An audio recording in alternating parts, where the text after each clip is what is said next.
મારા શહેરના એક પ્રખ્યાત કંપનીના માલિકે પોતાની દીકરીની વર્ષગાંઠ પર બધા કર્મચારીઓને જમવા બોલાવ્યા. હું પણ મારી પત્ની સાથે ગયો તો બોસ મારી પત્નીની સુંદરતા પર મોહિત થઈ ગયો. તે આખી રાત તેના જ વિચારોમાં બેચેન રહ્યો.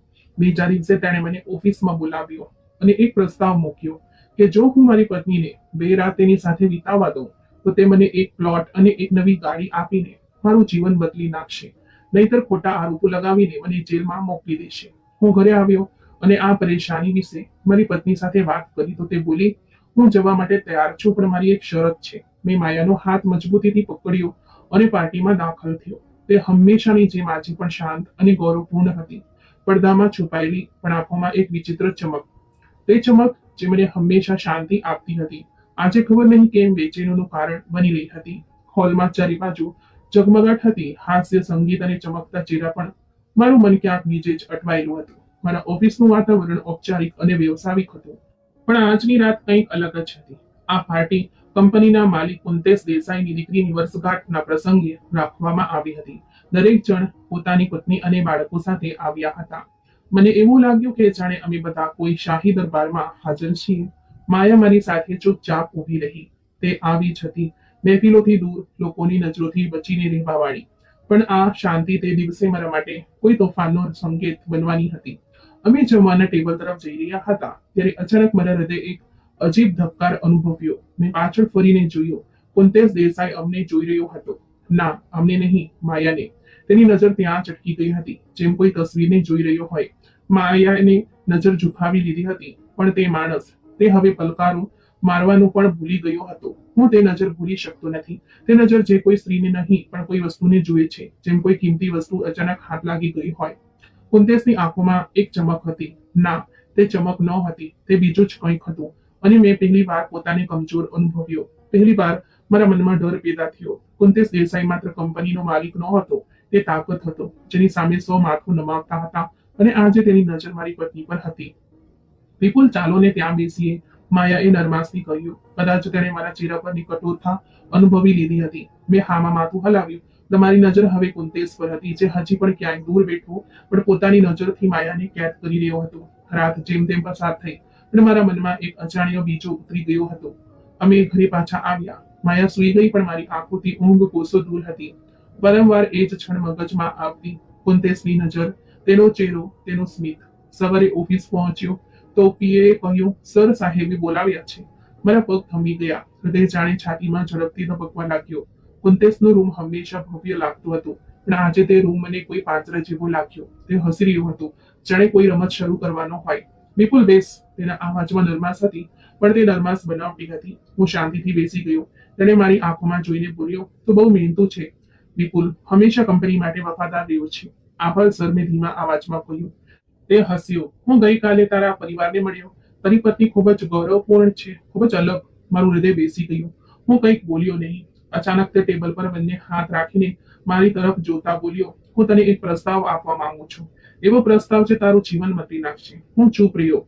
જો તું ફક્ત 2 રાત તારી પત્નીને મારી સાથે વિતાવવા દે તો એક પ્લોટ અને નવી ગાડી તારી. મારા શરીરમાં જાણે વીજળી દોડી ગઈ હોય. હું કંઈક સાંભળવા માંગતો નહોતો, પણ શબ્દો મારા કાનમાં ઝેરની જેમ ટપકી રહ્યા હતા. શું? મારા હોઠ ધ્રુજ્યા, પણ આવાજ નિર્જીવ હતો. સમજદાર છે વિપુલ. તું જાણે છે કે આ દુનિયા કેવી રીતે ચાલે છે. ફક્ત 2 રાત, તારું આખું જીવન સુધરી જશે. તેણે જાણે કંઈ ખાસ કહ્યું જ ન હોય. મારી આંખો સામે અંધકાર છવાઈ ગયો. મને લાગ્યું કે હું ખુરશી પરથી પડી જઈશ, પણ હું બેઠો રહ્યો, ચૂપચાપ. વિચારી લે, જલ્દી નિર્ણય કર, નહીંતર મોકો હાથમાંથી જતો રહેશે. તેણે એક કાગળ ટેબલ પર મૂક્યો, જેના પર પ્લોટ અને ગાડીની માહિતી હતી. મેં ધીમેથી કહ્યું, મારે વિચારવા માટે સમય જોઈએ. તેણે આંખ મારી. જેટલો જોઈએ તેટલો લઈ લે, પણ જલ્દી કર. હું ઊભો થયો. પગ ભારે થઈ ગયા હતા, પણ ગમે તેમ કરીને ઓફિસની બહાર નીકળ્યો. આખો દિવસ એ જ રીતે પસાર થયો, જાણે કોઈ ધુમાડામાં લપેટાયેલો હોઉં. સાંજે ઘરે આવ્યો. માયાએ દરવાજો ખોલ્યો. તેના ચહેરા પર સામાન્ય સ્મિત હતું, પણ હું તે સ્મિત જોવાને લાયક નહોતો. શું થયું? તેને નરમાશથી પૂછ્યું. હું ચૂપ રહ્યો. વિપુલ, બધું બરાબર છે ને? તેનો અવાજ હવે પરેશાન હતો. હું દિવાલને ટેકો દઈને ઊભો રહ્યો. આંખોમાં આંસુ ભરાઈ આવ્યા હતા. માયા, મારે તને કંઈ કહેવું છે. મારો અવાજ ધ્રુજી રહ્યો હતો. શું થયું વિપુલ? તું મને ડરાવી રહ્યો છે. તે પાસે આવી મારી આંખોમાં જોવા લાગી. મેં નજર ઝુકાવી લીધી અને બધું કહી દીધું. એક એક શબ્દ, એક એક ઝેર. જ્યારે મેં માયા સામે તે બધું મૂક્યું. મારા હાથ પર સેવાથી ભીંચાયેલા હતા અને ગળું સુખાઈ ગયું હોય એવું લાગ્યું. તે મારી સામે બેઠી હતી, શાંત નજર ઝૂકેલી અને ચહેરા પર એક એવી ગંભીરતા જે પહેલા ક્યારેય જોઈ નહોતી. પછી અચાનક તેણે નજર ઊંચી કરી.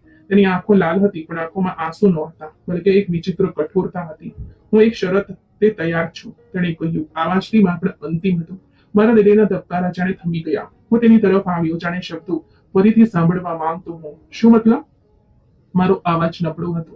હું કુંતેશ સાથે ફાર્મ હાઉસ પર જવા તૈયાર છું, પણ મારી એક શરત છે. હું સીધો થઈને બેસી ગયો. મગજમાં અનેક શંકાઓ દોડવા લાગી. કેવી શરત? મેં ખચકાઈને પૂછ્યું. માયાએ એક ઊંડો શ્વાસ લીધો. પછી ધીમેથી બોલી. હું તે દાનવનો વિડીયો બનાવીશ, દરેક ક્ષણ, દરેક હરકત, જેથી સત્ય દુનિયા સામે આવે. એક ક્ષણ માટે મને લાગ્યું કે જાણે મારી સાંભળવાની શક્તિએ દગો આપ્યો હોય.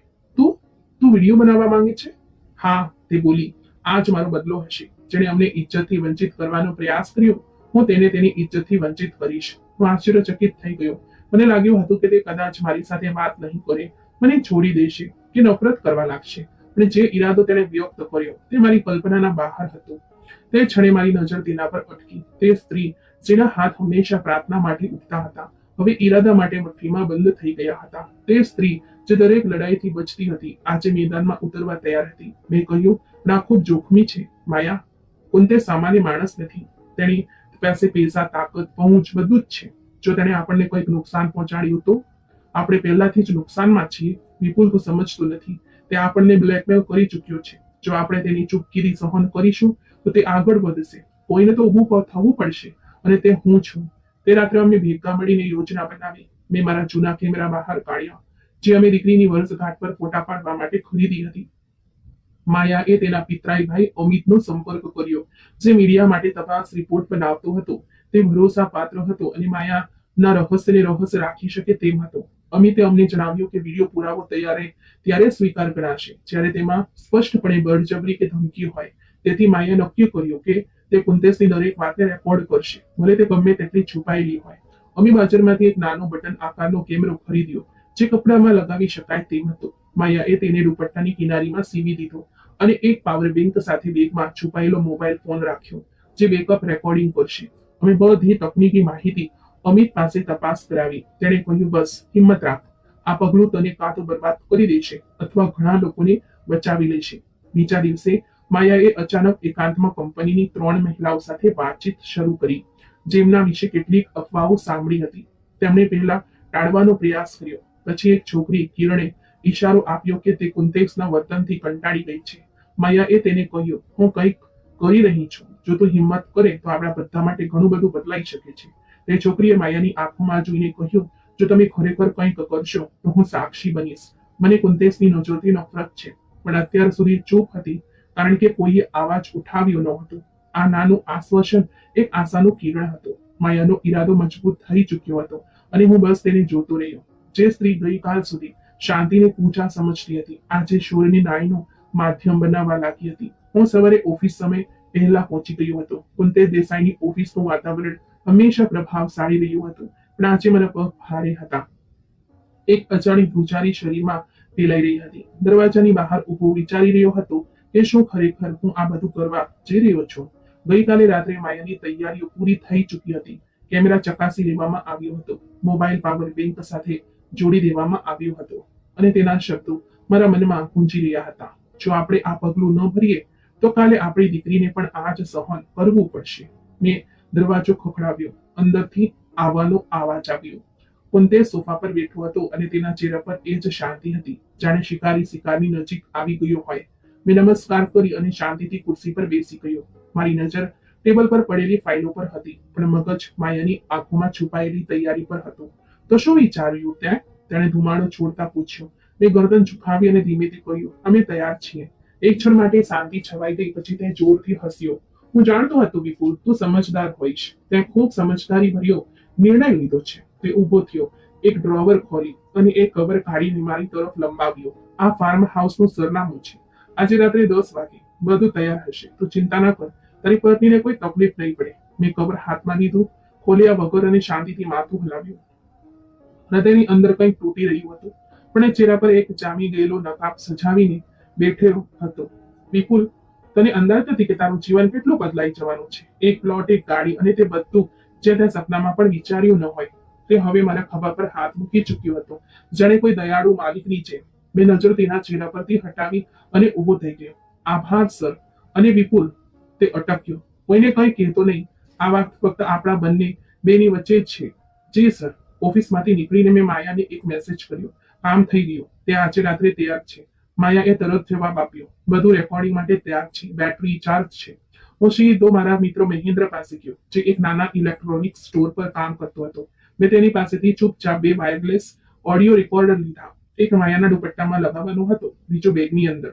મેં સાવધાનીપૂર્વક ઉપયોગની સૂચનાઓ ફરીથી શીખી, કારણ કે આ વખતે કોઈ ભૂલની શક્યતા નહોતી. મહેન્દ્રએ મને પૂછ્યું, બધું બરાબર છે ને? મેં સંક્ષિપ્તમાં જવાબ આપ્યો, બસ એક સત્ય સાબિત કરવાનું છે. સાંજના સમયે અમે પ્લાનને ફરીથી અંતિમ રૂપ આપ્યું.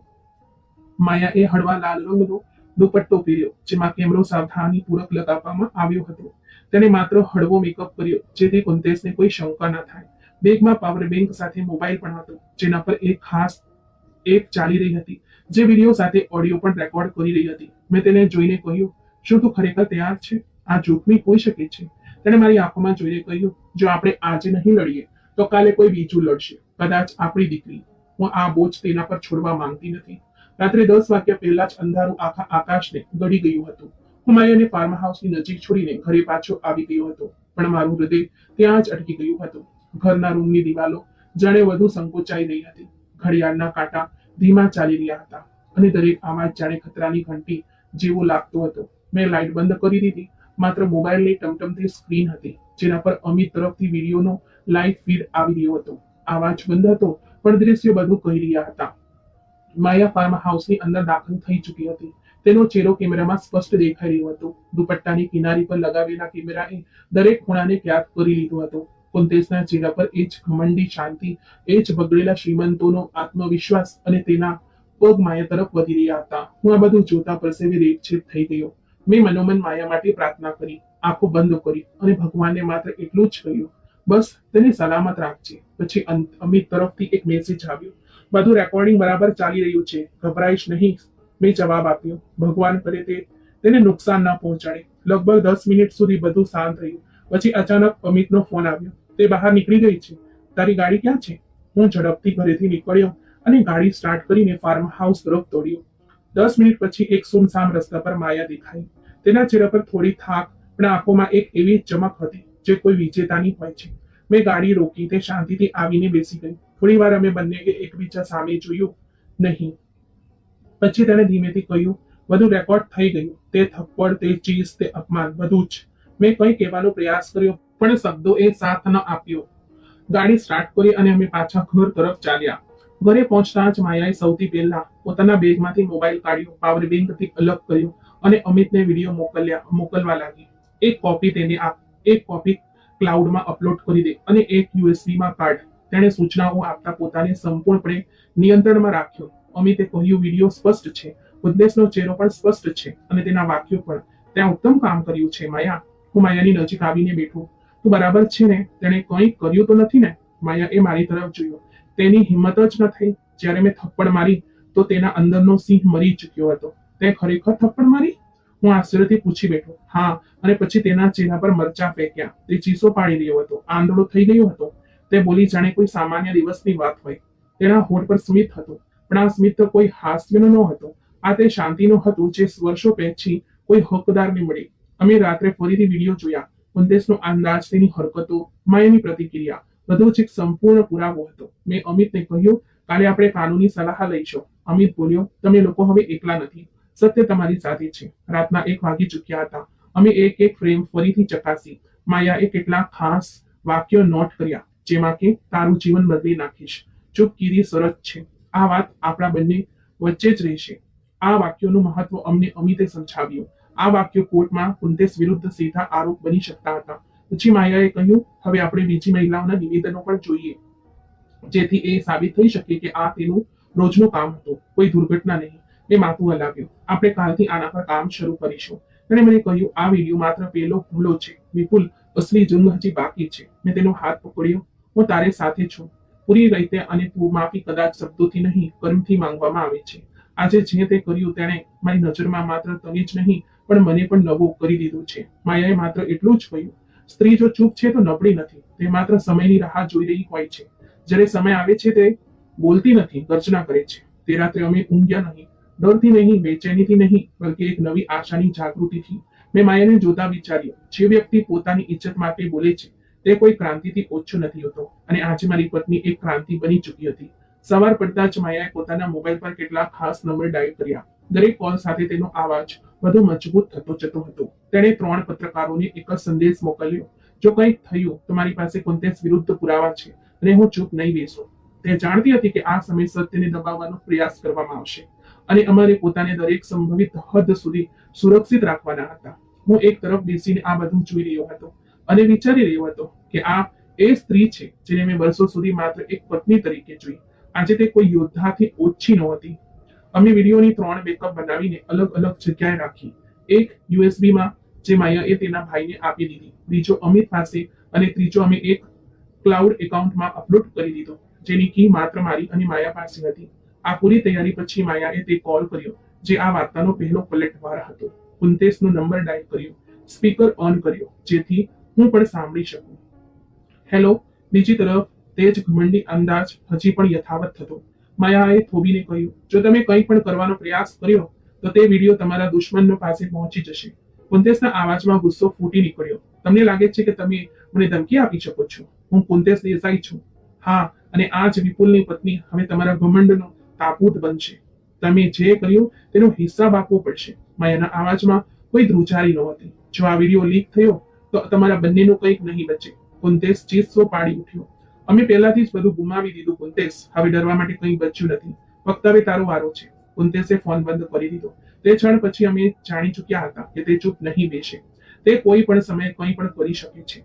અમિતે બીજા દિવસે સવારે સલાહ આપી, તમારે બંનેએ હવે પોલીસ સુરક્ષા માટે અરજી કરવી જોઈએ અથવા ઓછામાં ઓછું કાનૂની નોટિસ તૈયાર કરો જેથી કુંતેશને ખબર પડે કે તમે ગંભીર છો.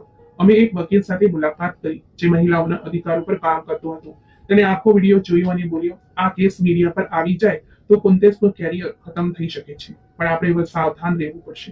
અમે તેની સલાહ પર એક પ્રી લીગ નોટિસ તૈયાર કરી જેમાં સ્પષ્ટપણે લખવામાં આવ્યું હતું કે જો વિપુલ કે માયાને કોઈ પણ પ્રકારની ધમકી, નુકસાન પહોંચાડવાનો પ્રયાસ કરવામાં આવ્યો તો વિડીયો સાર્વજનિક કરી દેવામાં આવશે. નોટિસને કુંતેશની કંપનીના હેડ ઓફિસમાં કુરિયર કરી દેવામાં આવી. એ જ સમયગાળા દરમિયાન કંપનીમાં એક વિચિત્ર ગણગણાટ શરૂ થઈ ગઈ. 2 વરિષ્ઠ અધિકારીઓએ વિપુલને એકાંતમાં મળીને વિચિત્ર નજરથી જોયો. એકે કહ્યું, તારી પત્ની કંઈક વધારે જ બહાદુર લાગે છે. મેં તેમની વાત પર ખરાબ મોઢું બનાવ્યું પણ કંઈક બોલ્યો નહીં. માયાએ પહેલા જ કહી દીધું હતું, અમારા મોઢા પર તાળું ત્યાં સુધી છે જ્યાં સુધી અમારી પાસે સુરક્ષાની ગેરંટી ન હોય. 2 દિવસ પછી અમને એક અજાણ્યા નંબર પરથી કોલ આવ્યો. આ કુંતેશનો માણસ હતો. તેણે કહ્યું, સાહેબ તમને માત્ર એટલું સમજાવવા માંગે છે કે જો આ વિડીયો જોવામાં આવ્યો તમારી દીકરીનું નિશાળ, તમારા ભાઈની નોકરી બધું જ ખતમ થઈ શકે છે. માયાએ તે કોલ પણ રેકોર્ડ કર્યો. અમે તરત જ તેને વકીલ પાસે મોકલ્યો, જેણે કહ્યું, હવે આપણે પોલીસમાં ફરિયાદ પણ કરવી પડશે કારણ કે ધમકી આપવામાં આવી છે. પોલીસ સ્ટેશનમાં જવું અમારા માટે સરળ નહોતું.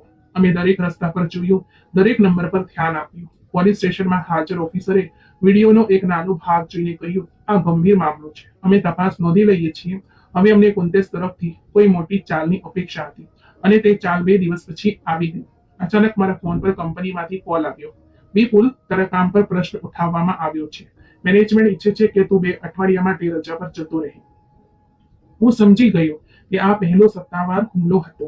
મેં કહ્યું, ઠીક છે, પણ આનો જવાબ પણ મળશે.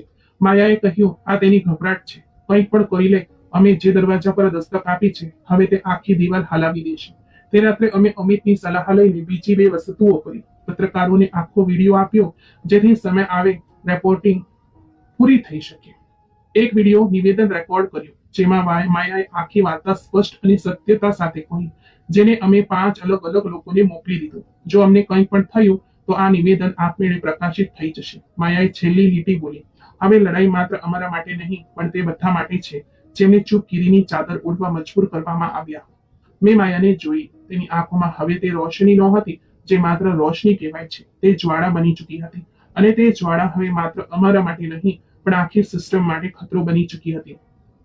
કુંતેશ, જેને લાગતું હતું કે તે બધું જ ખરીદી શકે છે, કદાચ પહેલીવાર પોતાની સલ્તનતના લથડતા થાંભલાઓને અનુભવી રહ્યો હતો. બપોરનો સમય હતો. તે પહેલી વાર અમને એક ઔપચારિક મીટિંગ માટે બોલાવી રહ્યો હતો. નોટિસ આવી, કોન્ટેસ તમને મળવા માંગે છે. બંને પતિ પત્નીને. અમને આશ્ચર્ય પણ થયું અને ઉત્સુકતા પણ. માયા તરત જ કહ્યું, આ તેની છેલ્લી ચાલ હોઈ શકે છે. આપણે હોશિયાર રહેવું પડશે. અમે તૈયાર થઈને ગયા. કુંતેશે આ વખતે વાતાવરણ કંઈક અલગ રાખ્યું હતું. ના સોફા, ના ટોળો, ના ગુસ્સો. આ વખતે તે એક નરમદિલ, સમજદાર બિઝનેસમેન તરીકે સામે આવ્યો. તેણે અમને ઓફર કોન્ફરન્સ રૂમમાં બેસાડ્યા, જ્યાં બે ફાઇલો પહેલાથી જ ટેબલ પર રાખેલી હતી. પાણી, ચા? તેણે હળવા સ્મિત સાથે પૂછ્યું. માયાએ કહ્યું, અમે અહીં ચા પીવા નહીં, સત્યનો નિર્ણય સંભળાવવા આવ્યા છીએ. મેં માયા તરફ જોયું અને પછી ફરીથી ટેબલ પર રાખેલા કાગળ તરફ.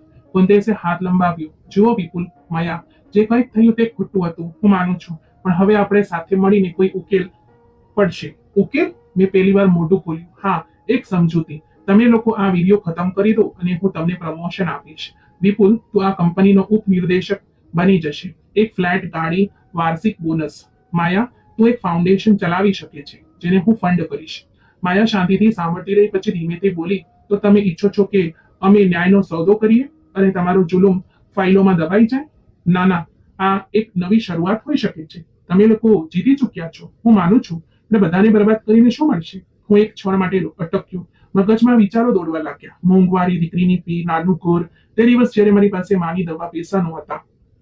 હું લલચાઈ રહ્યો હતો. કુંતેશની વાતો હૃદયને ચૂબી રહી હતી, પણ સાથે જ કોઈ બીજી દુનિયા, કોઈ સુવિધાનું વચન પણ આપી રહી હતી. મેં ધીમેથી કહ્યું, કદાચ આપણને મોકો મળી રહ્યો છે. માયાએ મારો હાથ જોરથી પકડ્યો. તેની આંગળીઓની પકડતા જે તાકાત હતી, તેણે મારા હૃદયની ધ્રુજારીને ખતમ કરી દીધી.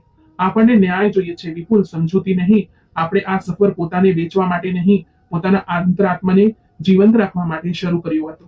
મેં તેની આંખોમાં જોયું અને પહેલી વાર કોઈ ખચકાટ વગર નિર્ણય કર્યો. હું તે સ્ત્રી સાથે ઊભો છું, જેની વિચારસરણી સમયથી આગળ છે. મેં કુંતેશ તરફ જોયું. અમને તમારી ઓફર મંજૂર નથી. અમે સત્યનો રસ્તો નહીં છોડીએ. કુંતેશનો સ્મિત ધીમે ધીમે ચહેરા પરથી મીઠવા લાગ્યો. તેણે ઊંડો શ્વાસ લીધો, ફાઇલ બંધ કરી અને ધીમા અવાજમાં બોલ્યો, વિચારી લો, દુનિયા તમારી સાથે ઊભી નહીં રહે. જ્યારે તમે આ વિડીયો જાહેર કરશો, લોકો 2 દિવસ શોર મચાવશે, પછી બધું ભૂલી જશે, પણ તમારું જીવન હંમેશા માટે બદલાઈ જશે અને કદાચ બરબાદ પણ. માયાએ ઠંડા અવાજમાં કહ્યું, અમે નિર્ણય ખૂબ પહેલા જ લઈ લીધો હતો. હવે માત્ર અમલ બાકી છે. તમને લાગે છે કે અમે પણ તેવા જ કાયર લોકો છીએ, જેવા તમે બધાને બનાવી રાખ્યા હતા? કુંતેશે ટેબલ પર હાથ પછાડ્યો. તમે બંને તમારા અંતના પોતે જ જવાબદાર હશો. અમે શાંતિથી ઊભા થયા અને બહાર નીકળી આવ્યા. કંપનીના રસ્તામાં ઘણી નજરો અમારી પાછળ હતી, પણ આ વખતે અમને કોઈ ફરક ન પડ્યો. બહાર આવીને અમે એકબીજા સામે જોયું. માયાએ કહ્યું, તેણે પોતે જ સ્વીકારી લીધું કે તે હારી ચૂક્યો છે. હવે માત્ર કાયદાનો દરવાજો ખખડાવવાનો છે. બીજા દિવસે અમે કાનૂની કેસ દાખલ કરવાના તમામ જરૂરી પગલાં લીધા. વકીલે વિડીયોને પુરાવા તરીકે સીલ કર્યો. બધા ફોન કોલ્સ, મેસેજ અને કુંતેશની ઓફિસની મુલાકાતોની નોટ્સ સામેલ કરવામાં આવી. અમે એફઆઈઆર દાખલ કરાવી અને પ્રેસને એક સંક્ષિપ્ત નિવેદન મોકલી દીધું. અમે કુંતેશ દેસાઈ વિરુદ્ધ કેસ દાખલ કરી લીધો છે. અમારી પાસે અચૂક પુરાવા મોજૂદ છે. પત્રકાર અમિતે જણાવ્યું કે એક ન્યૂઝ ચેનલ વિડીયો પ્રસારિત કરવા માટે તૈયાર છે, પણ તેમની શરત એ છે કે કાનૂની કાર્યવાહી શરૂ થઈ જાય, જેથી તેઓ બેકઅપમાં રહે. માયાએ કહ્યું, જેમ જ અમારી એફઆઈઆર રજીસ્ટર થશે, તે દિવસ ન્યૂઝ ચેનલ પર અમારો દિવસ હશે. 3 દિવસની અંદર કંપનીમાં હલચલ મચી ગઈ. એચઆરએ અમને 2 વાર નોટિસ મોકલી. એકમાં કહેવામાં આવ્યું કે અમારી ગતિવિધિઓ કંપનીની પ્રતિષ્ઠાને નુકસાન પહોંચાડી રહી છે. બીજામાં કહેવામાં આવ્યું કે તપાસ શરૂ થઈ ચૂકી છે. અમે આ નોટિસનો પણ અમારો વકીલને મોકલી દીધી. તેણે કહ્યું, આ બધું તમને દબાણમાં લાવવાનો પ્રયાસ છે. ડરો નહીં, પાછળ હટશો નહીં. તે રાત્રે મેં માયા સાથે ચા પીતા કહ્યું, જ્યારે તે મારો હાથ પકડ્યો હતો, કદાચ તે મારી જિંદગીની સૌથી કિંમતી ક્ષણ હતી. તે મને મારાથી પણ વધુ સારી રીતે જાણ્યું અને મેં તારા વિશ્વાસમાં મારી સચ્ચાઈ. માયા હસી. જ્યારે દિલમાં સત્ય હોય તો આખી દુનિયા જૂઠી લાગે છે. અને તું વિપુલ, હવે તે સત્ય બોલવા વાળો બની ચૂક્યો છે, જે પેલા માત્ર સાંભળતો હતો. હવે અમને ખબર હતી કે લડાઈ શરૂ થઈ ચૂકી છે. સમજૂતી તૂટી ચૂકી હતી. હવે માત્ર કાયદો બાકી હતો અને તે સત્ય જે બધાની સામે આવવાનું હતું. કુંતેશે પોતાની છેલ્લી કોશિશ કરી અને તે નિષ્ફળ રહ્યો. અમે ના ચૂકવાનો નિર્ણય કર્યો હતો, ના વેચાવાનો. કોર્ટમાં કેસની શરૂઆતની સુનાવણીના થોડા દિવસો પહેલા માયાએ એક નવી ઝુંબેશની શરૂઆત કરી. તેણે કહ્યું, આ લડાઈ માત્ર અમારી નહીં પણ તે બધાની છે જે શાંતિમાં દફન છે. અને પછી તે કંપનીની બીજી મહિલા કર્મચારીઓ સાથે વાત કરવા લાગી. તેની રીત ન આક્રમક હતી ન ભાવનાત્મક. તે માત્ર સચ્ચાઈ સાથે એક શાંત તાકાતની છે. દરેક મહિલા પાસે જઈને કહેતી, જો તે કંઈક સહન કર્યું છે તો તું એકલી નથી. પહેલી મુલાકાત તેણે કિરણ સાથે કરી, જે કંપનીના ફ્રન્ટ ડેસ્ક પર કામ કરતી હતી. માયાએ કેન્ટીનમાં બેસીને ધીમા અવાજમાં પૂછ્યું, કિરણ, ક્યારે કુંતેશ દેસાઈએ તને કંઈક એવું અનુભવ કરાવ્યો જે સામાન્યથી હટીને હોય? કિરણ થોડી વાર ચૂપ રહી, પછી આંખોમાં ભેજ સાથે બોલી, મેડમ, તેણે ઘણીવાર ઈશારા કર્યા, ચાના બહાને બોલાવી, અને જ્યારે હું ના પાડતી તો નાઇટ શિફ્ટમાં બદલી કરાવી દેતો. માયાએ તેની વાત ધ્યાનથી સાંભળી અને કહ્યું, જો તું ઈચ્છે તો તારું નિવેદન ગુપ્ત રાખવામાં આવશે, પણ જો તારો આવાજ સામેલ થઈ ગયો તો આ માત્ર એક કેસ નહીં પણ એક ઉદાહરણ બનશે. કિરણે ખચકાતા હા કહી અને બીજા દિવસે અમિત સામે પોતાનું નિવેદન રેકોર્ડ કરાવ્યું. આ પછી માયાએ બીજી એક મહિલા કાવ્યા સાથે વાત કરી, જે અકાઉન્ટ્સ ડિપાર્ટમેન્ટમાં હતી. કાવ્યા એક સમજદાર અને જૂની કર્મચારી હતી. તેણે પહેલા તો સ્પષ્ટ ઇનકાર કર્યો કે તેને કંઈક યાદ નથી, પણ જ્યારે માયાએ તેને અમિત તરફથી તૈયાર કરવામાં આવેલી અન્ય ગવાહીઓનો સારાંશ સંભળાવ્યો તો કાવ્યાનો ચહેરો બદલવા લાગ્યો. મને લાગ્યું હતું કે કદાચ આ બધું મારી સાથે જ થયું અને મેં ક્યારેય તેનો ઉલ્લેખ કર્યો નથી. તે દિવસે જ્યારે હું પ્રમોશન માટે ગઈ હતી, તેણે કહ્યું હતું કે કામ કરતા ચહેરાનું સ્મિત પણ વધુ મહત્વનું હોય છે. તે બોલી અને આંખોમાં ઘણા વર્ષોની મૂંગળામણ ઉતરી આવી. અમે કાવ્યનું નિવેદન પણ રેકોર્ડ કરી લીધું. આ પછી જાણે દરવાજો ખુલવા લાગ્યા. 3 પછી 5 પછી 7 મહિલાઓએ પોતાના નિવેદનો આપ્યા. દરેકની વાર્તા અલગ હતી, પણ પાત્ર એક જ, કુંતેશ દેસાઈ. કોઈ તેના હાથના સ્પર્શથી પરેશાન હતી, કોઈ તેની નજરથી, અને કોઈ તે ધમકીથી જે પ્રમોશનના બદલામાં મળતી હતી. હું રોજ ઓફિસ જતો અને માયા સાંજે આ મહિલાઓ સાથે મુલાકાત કરતી. તેનો અંદાજ ક્યારેય પીડિતા જેવો ન હતો, પણ એક મજબૂત મનોબળવાળી લીડર જેવો હતો. તે સામેવાળીની વાત સાંભળતી, તેનો વિશ્વાસ જીતતી અને તેને પોતાની કતારમાં સામેલ કરતી. એક દિવસ માયાએ મને કહ્યું, આ બધા ચૂપ સાક્ષી છે વિપુલ, તેમને આવાજ આપવો એ આપણી જવાબદારી છે. કુંતેશ વિરુદ્ધનો આપણો કેસ હવે વ્યક્તિગત રહ્યો નથી, આ એક સામૂહિક ગવાહી બનતો જઈ રહ્યો છે. અમિતે પણ અમારા પગલાની ઝડપની પ્રશંસા કરી. આટલી જલ્દી 7 સાક્ષી મળી જવા અને તે પણ તૈયાર થઈને વિડીયો નિવેદન આપવા માટે, આ નાની સિદ્ધિ નથી. અમે આ નિવેદનોને કાનૂની રીતે નોટરાઇઝ કરાવ્યા અને કેસ ફાઇલમાં સામેલ કરાવ્યા. દરેક નિવેદન સાથે એક વધુ પથ્થર કુંતેશની તાકાતની દિવાલ પરથી પડવા લાગ્યો.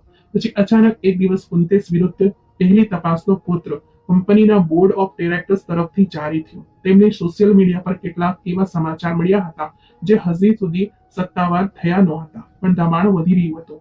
હું તે દિવસે ઓફિસમાં હતો જ્યારે આ પત્ર આવ્યો. એક વરિષ્ઠ અધિકારી મારી પાસે આવ્યો અને બોલ્યો, વિપુલ, તું અને તારી પત્ની જે કરી રહ્યા છો તે માત્ર એક વ્યક્તિ નહીં પણ આખી સિસ્ટમ વિરુદ્ધ બળવો છે. તું તે અંજામ માટે તૈયાર છે જે તારો થઈ શકે છે? મેં શાંતિથી કહ્યું, જો અમને પરિણામની ચિંતા હોત તો શરૂઆત જ ન કરત. માયાએ તે રાત્રે એક મહત્વની મીટિંગમાં પસાર કરી. સાક્ષી મહિલાઓને ભેગી કરીને તેમને કાયદા, મીડિયા અને સામાજિક પ્રતિક્રિયાના સંભવિત પરિણામોથી વાકેફ કર્યા. તેણે તેમને સમજાવ્યું કે સત્ય બોલવાનો મતલબ હંમેશા કોર્ટમાં સફળતા નથી હોતો, પણ તે અંતરાત્માની જીત જરૂર હોય છે. આ મીટિંગમાં એક યુવાન છોકરી પાયલ, જે કંપનીમાં ઇન્ટર્ન હતી, તેણે બધાની સામે ઉભા રહીને કહ્યું, મેં પણ કુંતેશને મારી સાથે ગેરવર્તન કરતા જોયા છે, પણ હું ચૂપ રહી કારણ કે મને લાગ્યું કે કોઈને ફરક નહીં પડે. આજે તમને લોકોને જોઈને લાગે છે કે ફરક પડે છે. પાયલનું નિવેદન ખૂબ કિંમતી હતું કારણ કે તે નવી પેઢીની પ્રતિનિધિ હતી અને તેની સામે જ આ બદલાવ આવી રહ્યો હતો. અમિતે બીજા દિવસે અમને કહ્યું, હવે આપણે આ ડોક્યુમેન્ટરી તૈયાર કરી શકીએ છીએ, જેમાં તમારા બંનેનો મુખ્ય ઇન્ટરવ્યુ હોય અને આ ગવાહીઓ પણ સામેલ કરવામાં આવશે. આ વિડીયો ચેનલો પર ચાલશે અને આખા શહેરમાં હલચલ મચાવી દેશે. અમે હા ભરી અને રેકોર્ડિંગનો સિલસિલો શરૂ થયો. એક નાના સ્ટુડિયોમાં જઈને બધાએ પોતાની વાર્તાઓ સંભળાવી, ચહેરા પર ઝાંખો માસ્ક લગાવીને અથવા ઓડિયોમાં ફેરફાર સાથે, જેથી ઓળખ સુરક્ષિત રહે. બધાનો નિર્ણય હતો અને અમે તેનું પૂરું સન્માન કર્યું. હું રોજ મારી પત્નીને જોઈને હેરાન થતો. તે સ્ત્રી જે હંમેશા પડદા પાછળ ચૂપચાપ દુનિયા જોતી હતી, હવે લોકોને આવાજ આપી રહી હતી. હું તેની પાછળ ઉભો હતો, માત્ર પતિ બનીને નહીં પણ એક સિપાહી બનીને, જેનું શસ્ત્ર સત્ય છે અને લક્ષ્ય એક એવી સિસ્ટમ જે ચહેરા બદલીને જુલમ કરે છે. સત્યના પગલા આગળ વધવા લાગ્યા અને કુંતેશના પગ નીચેથી જમીન સરકવા લાગી. હવે આ માત્ર એક વિડીયોનો કેસ રહ્યો ન હતો, પણ તે આવાજો બોલવા લાગ્યા હતા જે વર્ષોથી દબાયેલા હતા. અને આ શોર માત્ર એક પુરુષ વિરુદ્ધ નહીં પણ આખી ચૂપકીરી વિરુદ્ધ હતો. અમે ઘણા દિવસો સુધી અમિતના સ્ટુડિયોમાં ડોક્યુમેન્ટરીનું એડિટિંગ જોયું. દરેક સાક્ષીનું નિવેદન, દરેક ક્લિપ, દરેક ક્ષણ એક પુરાવો હતો. માયાનો ઇન્ટરવ્યુ મુખ્ય હતો, જ્યાં તે ધીમા પણ મક્કમ અવાજમાં બોલી રહી હતી. આ માત્ર મારો મુદ્દો નહોતો, આ એક સિસ્ટમનો મુદ્દો છે. જો આજે આપણે ચૂપ રહ્યા તો કાલે કોઈ બીજી માયા હશે. મેં તે વિડીયો ઘણી વાર જોયો. દરેક વખતે હૃદયમાં કંઈક ધ્રુજતું હતું, કંઈક જાગતું હતું. રિલીઝના એક દિવસ પહેલા અમિતે અમને બોલાવ્યા. આ રાત આરામથી પસાર કરો, કાલે તોફાન આવશે. દરેક ચેનલ, દરેક સોશિયલ મીડિયા પ્લેટફોર્મ પર આ વિડીયોને ઉઠાવશે. તમે લોકો પોતાને તૈયાર રાખો. માયા શાંત હતી. તેના ચહેરા પર હવે તે શંકા નહોતી જે ક્યારે મારી આંખોમાં થતી હતી. તેણે કહ્યું, જો સત્યની કિંમત હોય છે તો હું ચૂકવવા તૈયાર છું. બીજા દિવસે સવારે અમે વહેલા જાગ્યા. અમિતે 6 વાગે ફોન કર્યો. ડોક્યુમેન્ટરી રિલીઝ થઈ ચૂકી છે. હજી માત્ર સોશિયલ મીડિયા પર છે, પણ ટીવી ચેનલોએ પણ શેર કરવાનું શરૂ કરી દીધું છે. અમે લેપટોપ ખોલ્યો. બધા સોશિયલ મીડિયા પર વિડીયો વાયરલ થઈ રહી હતી. ટીવી ચાલુ કર્યો તો એક ન્યૂઝ એન્કર બોલી રહ્યો હતો, આજે અમે તમને એક એવી કહાની બતાવીશું જેણે આખા શહેરને હચમચાવી દીધું છે. કુંતેશ દેસાઈ, એક નામ જે બાંધકામની દુનિયાનો બાદશાહ માનવામાં આવતો હતો, આજે કઠેરામાં ઊભો છે. સ્ક્રીન પર માયાની તસવીર આવી અને પછી તે ક્ષણ જ્યારે તેણે વિડીયો રેકોર્ડિંગમાં કુંતેશને રોક્યો હતો. તેના શબ્દો, તેનો અંદાજ, બધું જ સ્પષ્ટ દેખાઈ રહ્યું હતું. મારા હૃદયના ધબકારા ઝડપી થઈ ગયા. મેં માયાનો હાથ પકડ્યો અને તેણે સ્મિત સાથે મારી તરફ જોયું. આ બધું તારા કારણે શક્ય બન્યું. મેં કહ્યું, ના વિપુલ, આ તે બધાના કારણે શક્ય બન્યું જે વર્ષોથી ચૂપ હતા અને હવે બોલવા લાગ્યા છે. તેનો જવાબ સાદો હતો, પણ તેમાં આખા સમાજનો અરીસો હતો. અમે ન્યૂઝ ચેનલ બદલીને અલગ અલગ સ્ટેશન જોયા. બધા પાસે એક જ મુખ્ય સમાચાર હતા. રિપોર્ટર્સ કંપનીની બહાર ઉભા હતા, માઇક હાથમાં લઈને. અમે આ સમયે દેસાઈ ઇન્ટરનેશનલ કન્સ્ટ્રક્શનના હેડ ઓફિસની બહાર હાજર છીએ, જ્યાં કુંતેશ પર આરોપોનો પડદો સંભળાઈ રહ્યો છે. કંપનીનો જવાબ આવ્યો, અમે આ ઘટનાની પૂરી તપાસ માટે એક કમિટી બનાવી રહ્યા છીએ. જો આરોપો સાચા સાબિત થયા તો કુંતેશને સસ્પેન્ડ કરી દેવામાં આવશે. તે જ સમયે માયાના ફોન પર એક મેસેજ આવ્યો. કાવ્યા હતી, ઇન્ટર્ન, જેને પહેલા સત્ય બોલતા ડર લાગતો હતો. હવે લખી રહી હતી કે મેડમ, મેં પણ મારા સોશિયલ મીડિયા પર સત્ય લખી દીધું છે. જે તમે કર્યું તે અમને તાકાત આપી રહ્યું છે. માયાએ મને ફોન બતાવ્યો. આ જ અસલી બદલાવ છે. બપોરે અમિત આવ્યો, અમારી સાથે બેઠો, લેપટોપ ખોલ્યું અને બતાવ્યું, પહેલા 5 કલાકમાં ડોક્યુમેન્ટરીને 4 કરોડ વ્યૂઝ મળી ચૂક્યા છે. કોમેન્ટ્સ હજારોમાં છે અને બધા સત્યની સાથે ઊભા છે. એ જ સમયે અમને એક બીજો કોલ આવ્યો, એક પ્રખ્યાત એનજીઓ તરફથી. અમે તમારા પ્રયાસને સપોર્ટ કરવા માંગીએ છીએ. માયાને અમારી સાથે પેનલ પર આવવાનું આમંત્રણ આપવામાં માંગીએ છીએ. માયાએ ઇનકાર ન કર્યો, પણ કહ્યું કે હાલ અમે કેસ પર પૂરી રીતે ધ્યાન આપી રહ્યા છીએ. મીડિયાની વાત પછી થશે. પછી અચાનક અમિતે ટીવીનો અવાજ ઊંચો કરી દીધો. જરા સાંભળો, એક પત્રકાર બોલી રહ્યો હતો. અમને સૂત્રોથી જાણવા મળ્યું છે કે કંપનીની અંદર વધુ મહિલાઓએ આંતરિક ફરિયાદ સમિતિનો સંપર્ક કર્યો છે અને તે પણ કુંતેશના વિરુદ્ધ છે. મેં માયા તરફ જોયું. આ તારી મહેનતનો પ્રભાવ છે. તે માત્ર એક કેસ ખોલ્યો નથી, એક દરવાજો ખોલ્યો છે. સાંજ સુધીમાં દરેક જગ્યાએ એક જ ચર્ચા હતી. માયાના video clips, memes, post, columns અને ટોક શોનો ભાગ બની ગયો હતો. કેટલાક લોકો મજાક ઉડાવવાનો પણ પ્રયાસ કરી રહ્યા હતા, પણ તે અવાજો ઓછા હતા અને તેમનો સામનો જનસમર્થને કર્યો. રાત્રે અમિતે કહ્યું, કાલે એક વધુ પગલું છે, પ્રેસ કોન્ફરન્સ, તમારે બંને જવું પડશે. હું ખચકાયું, માયા એકલી જશે કે? માએ જવાબ આપ્યો, અમે બંને જઈશું. વિપુલ, આ માત્ર મારી વાત નથી, તારી પણ છે. અમે તૈયારીઓ શરૂ કરી. અમિતે પ્રશ્નોની યાદી બનાવી, પ્લાન તૈયાર કર્યો અને કહ્યું, આ તે ક્ષણ છે જ્યારે સત્યનો પડતો તાકતવરનો કિલ્લાઓને હલાવી દે છે. તે રાત્રે સૂતા પહેલા મેં માયાને કહ્યું, તેમણે સત્ય સાથે ચાલતા શીખવ્યું. હું ક્યારેય વિચારી પણ નહોતો શકતો કે એક દિવસ આપણે આ જગ્યા પર હોઈશું. માયાએ દીવો ઓલવતા જવાબ આપ્યો, સત્ય હંમેશા હાજર હોય છે વિપુલ, બસ તેને ઓળખવામાં સમય લાગે છે. મેં શાંતિથી તેના હાથને પકડ્યો અને પહેલી વાર એવું અનુભવ્યું કે જાણે મારું અસ્તિત્વ એક મોટા કામનો ભાગ છે, એક ઉદ્દેશ્યનો. સત્યનો પડદો હવે માત્ર આવાજ રહ્યો ન હતો, તે હવે એક આંદોલન બની ચૂક્યો હતો. દસ્તાવેજી પ્રસારિત થયાના ત્રીજા દિવસે કંપનીની અંદર એક અસાધારણ બેઠક યોજાઈ. માયાને માહિતી મળી હતી કે શેરધારકોમાં અશાંતિ વધી રહી છે અને તેમની વચ્ચે કડક નિર્ણયો લેવામાં આવી રહ્યા છે. સાંજે અમિતે એક રોકાણકાર દ્વારા સમાચાર આપ્યા, આજે બોર્ડ મીટિંગમાં નિર્ણય લેવામાં આવી રહ્યો છે અને સંપૂર્ણ સંભાવના છે કે કુંતેશને સસ્પેન્ડ કરવામાં આવશે. અમે મૌન રહીને આ સમાચાર સાંભળતા રહ્યા. માયાએ કોઈ ખુશી વ્યક્ત કરી નહીં, માત્ર એટલું કહ્યું કે જો તે હટી પણ જાય તો પણ બાકી બધું બદલાશે નહીં. આ તો ફક્ત પહેલો પતન છે. બીજા દિવસે સવારે 11 વાગે કંપની દ્વારા એક સત્તાવાર નિવેદન બહાર પાડવામાં આવ્યું. દેસાઈ ઇન્ટરનેશનલ કન્સ્ટ્રક્શનને કુંતેશ દેસાઈને આંતરિક તપાસ પૂર્ણ ન થયા ત્યાં સુધી હંગામી ધોરણે પદ પરથી સસ્પેન્ડ કરી દીધા છે.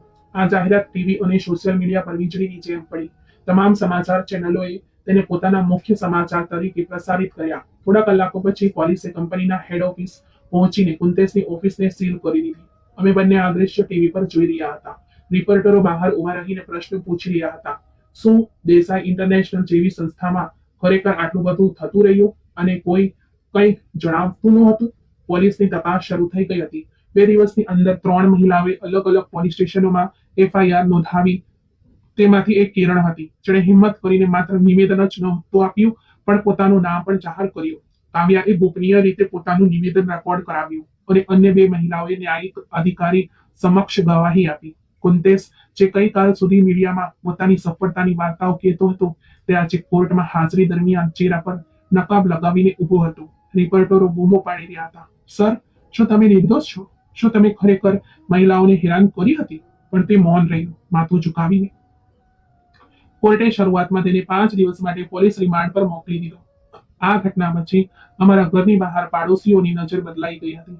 જ્યાં પહેલા લોકો નજર ચુરાવતા હતા, હવે તેઓ નજીક આવીને નમસ્કાર કરે છે. ચોકીદારે દરવાજો ખોલતા કહ્યું, મેડમજી, તમારા જેવી બહાદુર સ્ત્રી આજ સુધી જોઈ નથી. માયાએ ફક્ત એક સ્મિત આપ્યું. ઓફિસમાં મારા સહકર્મીઓએ મને ઘેરી લીધો. એકે કહ્યું, અમને અંદાજ નહોતો કે તમે બંને આટલું મોટું પગલું ઉઠાવશો. મેં ફક્ત એટલું જ કહ્યું, આ પગલું અમે નથી ઉઠાવ્યું, સત્ય ઉઠાવ્યું છે. માયા ઘરે આવીને તે તમામ પત્રો અને રિપોર્ટર્સ વ્યવસ્થિત કરવા લાગી જે અમે કોર્ટમાં જમા કરાવવાના હતા. તેણે એક ફાઇલ અલગ રાખી જેનું નામ હતું પતન પછી. આમાં તે તમામ પત્રોનો સમાવેશ થતો હતો જે લોકોએ તેને લખ્યા હતા. પ્રશંસા, આભાર અને સહાનુભૂતિ. એક પત્રમાં એક વૃદ્ધ મહિલાએ લખ્યું હતું, દીકરી, હું ઘણા વર્ષોથી મારા પતિના અત્યાચારને છુપાવતી રહી, કારણ કે મને શીખવવામાં આવ્યું હતું કે ઇજ્જત મૌન રાખવામાં છે. તમે સાબિત કર્યું કે ઇજ્જત મૌન રાખવામાં નથી. આ પત્ર જોઈને માયાની આંખોમાં આંસુ આવી ગયા. તેણે પત્ર મારા હાથમાં આપીને કહ્યું, આપણે એકલા નથી વિપુલ, લોકો હવે આપણને જોઈને પોતાને ઓળખવા લાગ્યા છે. આ જ અઠવાડિયે કંપનીની અંદર મહિલા કર્મચારીઓ માટે એક અલગ સુરક્ષા સમિતિ બનાવવાની જાહેરાત કરવામાં આવી અને સાથે જ એક મહિલા કાનૂની સેલ પણ ગઠિત કરવામાં આવ્યો. કંપનીએ એક માફીનામું બહાર પાડ્યું જેમાં સંસ્થાની બેદરકારી બદલ દુઃખ વ્યક્ત કરવામાં આવ્યું. માયાએ નિવેદન વાંચીને ફક્ત એટલું કહ્યું, જો આ શબ્દો અમલમાં આવે તો કદાચ ભવિષ્યમાં કોઈ માયા બનવા માટે મજબૂર ન થાય. અદાલતમાં કેસ મજબૂત પાયો પકડી લીધો હતો. કુંતેશનો વકીલ હવે માત્ર વિલંબ કરવાની યુક્તિઓનો ઉપયોગ કરી રહ્યો હતો. મીડિયાની નજર પણ હવે કોઈ નવી સનસનીમાં હતી, પરંતુ જે કંઈક થઈ ગયું હતું તેનો પડદો લોકોના મનમાં બાકી હતો. આવી સ્થિતિમાં માયાએ એક શાંત પણ ખૂબ કાયમી પગલું ભર્યું. તેણે એક NGOની સ્થાપના કરી જેનું નામ આવાસ રાખ્યું. એક એવું પ્લેટફોર્મ જ્યાં મહિલાઓ ડર અને શરમ વિના પોતાની વાર્તાઓ કહી શકે. અમે બંને વિધિવત રીતે નોંધણી કરાવી અને પહેલી ઓફિસ એક નાના ફ્લેટમાં શરૂ કરી. મેં કંપનીમાંથી રાજીનામું આપી દીધું અને હવે હું માયા સાથે પૂરો સમય આપવા લાગ્યો. તે દરરોજ જુદી જુદી સંસ્થાઓનો સંપર્ક કરતી, વકીલો, સામાજિક કાર્યકરો અને કેટલાક જૂના વિદ્યાર્થીઓ જે આ સંઘર્ષથી પ્રભાવિત થયા હતા, તે બધા આવાસનો ભાગ બનવા લાગ્યા. અમે એક મફત હેલ્પલાઇન સ્થાપિત કરી જ્યાં પહેલા જ અઠવાડિયામાં 20 થી વધુ કોલ આવ્યા. કેટલાક સલાહ માટે, કેટલાક ગવાહી માપવા માટે અને કેટલાક ફક્ત સાંભળવા માટે. એક દિવસ જ્યારે અમે ઓફિસના નાના કોન્ફરન્સ રૂમમાં બેઠા હતા ત્યારે એક યુવાન છોકરી આવી. તેણે દુપટ્ટો મજબૂત રીતે બાંધેલો હતો, ચહેરો સૂજેલો હતો. માયાએ નરમાશથી કહ્યું, બેસો દીકરી. છોકરીએ ધીમેથી કહ્યું, મારું નામ સોનિયા છે, મારા ઓફિસના મેનેજરે. તે અટકી ગઈ, શ્વાસ ફૂલવા લાગ્યો, અવાજ બંધ થઈ ગયો. માયાએ તેનો હાથ પકડ્યો. ગભરાઈશ નહીં, અમે તારી સાથે છીએ, કંઈ નહીં થાય. જે કહેવા માંગે છે તે કહી દે. સોનિયાએ પૂરી હિંમત ભેગી કરીને પોતાની વાર્તા કહી. તેણે જણાવ્યું કે તે હજી 3 મહિના પહેલા જ નોકરી પર આવી હતી અને શરૂઆતમાં બધું બરાબર લાગતું હતું. પછી ધીમે ધીમે ઈશારા, ટીકા, એકલામાં બોલાવવાની કોશિશ શરૂ થઈ. તેણે ફરિયાદ કરી તો તેને ચૂપ કરાવી દેવામાં આવી. માયાએ આખી વાર્તા રેકોર્ડ કરી. તેને વકીલ સાથે મળાવી અને કહ્યું, અમે તારી ઓળખ સુરક્ષિત રાખીશું, તું હવે એકલી નથી. સોનિયાની આંખોમાં આંસુ હતા. તેણે કહ્યું, મેં તમારી વાર્તા ટીવી પર સાંભળી હતી. માએ કહ્યું હતું કે આ સ્ત્રી જે તે સ્ત્રી છે જેણે બધાની ખાતર અવાજ ઉઠાવ્યો. તમે ખરેખર હીરો છો. હું દરવાજા પર ઊભો રહીને આ બધું જોઈ રહ્યો હતો. મારી આંખોમાં આંસુ આવી ગયું, પણ મેં ચૂપચાપ દરવાજો બંધ કરી દીધો. આ પછી અમે એક નાનો સેમિનાર રાખ્યો, જેમાં જુદી જુદી કોલેજોની વિદ્યાર્થીનીઓ, પત્રકારો અને સામાજિક કાર્યકર્તાઓ સામેલ થયા. માયા સ્ટેજ પર ગઈ અને બોલી, આ સંસ્થા માત્ર એક ઝુંબેશ નથી, આ એક પરિવર્તનની શરૂઆત છે. જો કોઈ ઈચ્છે તો અમે તેને માત્ર કાનૂની મદદ જ નહીં, ભાવનાત્મક તાકાત પણ આપી શકીએ છીએ. કારણ કે સૌથી મોટો ઘા તે હોય છે જે અંદર મૌનમાં લાગે છે, અને સૌથી મોટી દવા તે હોય છે જ્યારે કોઈ કહે, અમે તમારી સાથે છીએ. તે દિવસ પછી આ આવાજ એક વિધિવત ઓળખ બની ગઈ. અખબારોમાં તેને ઉલ્લેખ થવા લાગ્યો, લોકો દાન આપવા લાગ્યા, અને જુદી જુદી સંસ્થાઓ સહયોગની ઓફર કરવા લાગી. માયા દિવસ રાત કામ કરતી, કેસનો અભ્યાસ, ફોલો અપ અને જોવાની તૈયાર કરી. હું તેની સાથે બેસીને વહીવટી બાબતો સંભાળતો, ફંડ રેકોર્ડ્સ અને નીતિઓ પર કામ કરતો. સાંજે મેં એક કપ ચા પકડતા કહ્યું, હીરો તે હોય છે જે ફક્ત દુશ્મન સાથે નહીં, પણ પોતાની જાત સાથે પણ લડે છે અને જીતે છે. તે મને શીખવ્યું કે હાર માનતા પહેલા લડવું જરૂરી છે. માયાએ મારી સામે જોયું અને અમે બંને ચૂપચાપ બેસી ગયા. ઘણું બધું કહેવાઈ ગયું હતું, બાકીનું બધું મૌનમાં છુપાઈ ગયું હતું. તે રાત્રે જ્યારે અમે છત પર બેઠા હતા, મેં આકાશ તરફ જોતા કહ્યું, સત્યની લડાઈ કદાચ ક્યારેય પૂરી થતી નથી, પણ જે તે જ રસ્તા પર ચાલે છે તેમને પોતાની અંદરનો માણસ મળી જાય છે. માયાએ જવાબ આપ્યો, સત્ય જો પીડા સાથે જોડાયેલું હોય તો તે ફક્ત દલીલ નહીં, પણ ક્રાંતિ બની જાય છે. હવે અમે ફક્ત એક પરિવાર ન હતા, અમે એક મિશનનો ભાગ બની ચૂક્યા હતા. માયાએ તે રસ્તો પસંદ કર્યો જેના પર પગલાના નિશાન બહુ ઓછા હતા, અને હું ગર્વથી કહું છું, આ વખતે હું તેની પાછળ નહીં, પણ તેની બરાબર ચાલી રહ્યો હતો. અને કદાચ આ તે ક્ષણ હતી જ્યારે મને પ્રેમનો સાચો અર્થ સમજાયું, ફક્ત સાથ આપવાનો નહીં, પણ ઉદ્દેશમાં ભાગીદાર થવાનો. તો મિત્રો, આજની આ વાર્તા તમને કેવી લાગી, લાઈક કમેન્ટ કરીને જરૂરથી જણાવજો. વિડીયોને વધુમાં વધુ શેર પણ કરજો. જો ચેનલ પર